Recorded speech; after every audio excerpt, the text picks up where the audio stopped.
être rentable en trading, ça veut pas forcément dire être un très bon trader, les gars. Je vous explique.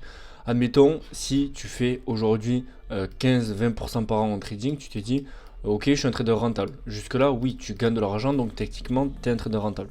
Maintenant, qu'est-ce que c'est vraiment le but en trading? De faire du trading actif, c'est de surperformer le marché, ok? C'est de faire mieux que le SP500, faire mieux que les indices. Donc, si on part du principe que le SP500 fait en moyenne 9% par an, sur une moyenne, lâchez-moi la grappe, je parle pas dans une année en bear market, si oui, tu fais 15-20% dans une année de bear market où les indices en font moins 10, oui, tu as une très bonne année. Maintenant, on va partir d'une moyenne, 9% par an, sachant que, selon des statistiques, encore une fois, tout est prouvé, si tu achètes chaque dip de moins 5 à moins 10%, tu peux moyenner entre 10 et 15% par an. Ok, juste un investissement passif, en passant vraiment 10 minutes par mois.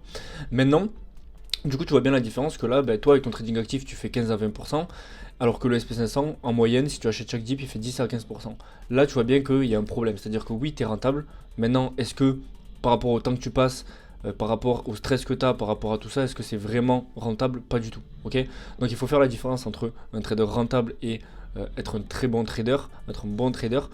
Tu peux être rentable, oui, mais si tu ne surperformes pas, on va dire les marchés de minimum 10 à 15% par an, ça sert à rien autant que tu investisses en long terme directement.